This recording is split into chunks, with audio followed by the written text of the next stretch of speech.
छत्रपती शिवाजी महाराज ज्यांच्या भेटीला आले आणि संत तुकाराम व संत बहिणाबाई यांच्याबरोबर ज्यांचा सलोखा होता ते म्हणजे श्री जयराम स्वामी। मित्रांनो, आज आपण आलो आहोत कराड पासून 30 किलोमीटर अंतरावर कुसेसाळी जवळ असलेल्या 400 वर्षाची संत परंपरा हुतात्म्यांच्या देशभक्तीने पावन झालेल्या वडगावच्या भूमीत सद्गुरू जयराम स्वामी मठ हा सुमारे 400 वर्षापासून हे वडगाव ग्राम्य प्रसिद्ध आहे। ह्या मठाचा जर ऐतिहासिक वैशिष्ट्य बघितलं तर सद्गुरू कृष्णप्पा स्वामी महाराज यांची संजीवनी समाधी, आपण जी कोपऱ्यातली समाधी बघतो ती कृष्णप्पा स्वामींची संजीवनी समाधी आहे। आणि त्या समाधीचं वैशिष्ट्य आहे की ज्ञानेश्वरीचा 9वा अध्याय समोर ठेवून सद्गुरू कृष्णप्पा स्वामींनी संजीवनी समाधी घेतलेली आहे। समोर बघतोय आपण भवानी शंकराचं मंदिर आहे। हे प्राचीन मंदिर आहे। जयराम स्वामी मठाची सुरुवात त्या मंदिरातून झाली।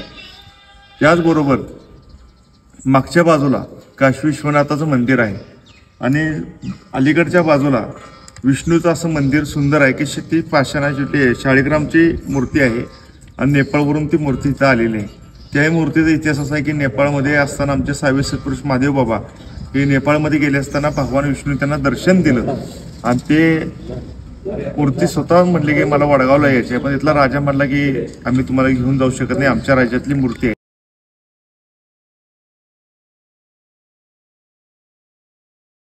सातारा जिल्ह्यातील खटाव तालुक्यात असणाऱ्या वडगावात कृष्ण भक्त जयराम स्वामी यांचा वाडा आहे।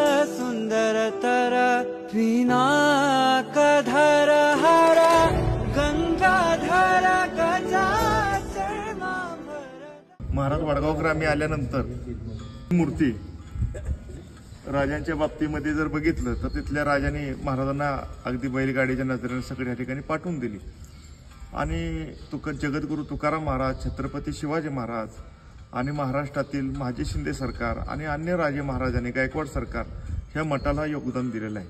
हे संस्थान म्हणजे पूर्वीच्या काळी ऐतिहासिक संस्थान आहे, कारण तिथं आध्यात्मिकाबरोबर राजकीय सुद्धा काही धडे झालेले आहेत।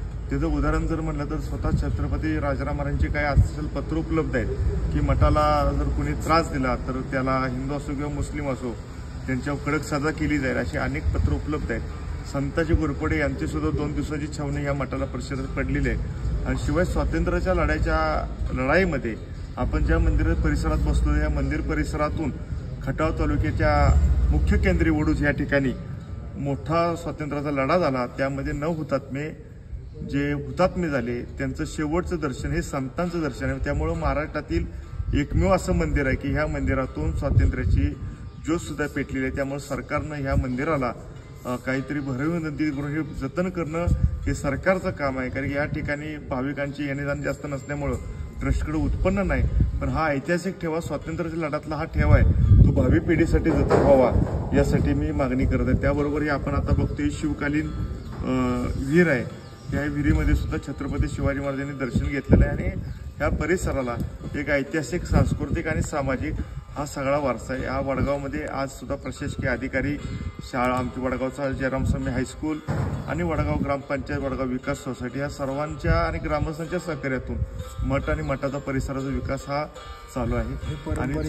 आणि परंपरेचे सेवेकरी आहेत त्यांच्यामार्फत परंपरा आजही अविरत चालू आहे। गेले 200, 250 वर्षापासून हे सेवेकरी आहेत। आमचे बप्पल आहेत, बरकडे आहेत, पाटील आहेत, मोकरे आहेत आणि बापू आहेत, आता ती सध्या दिव्याची सेवा करतात। त्यामुळं तिथे एक वैशिष्ट्य आहे की निस्वार्थ पद्धतीनं सेवा करणारी ही सर्व सेवेकऱ्यांच्या सहकार्यातून ही परंपरा अविरत चालू आहे। रामकृष्ण।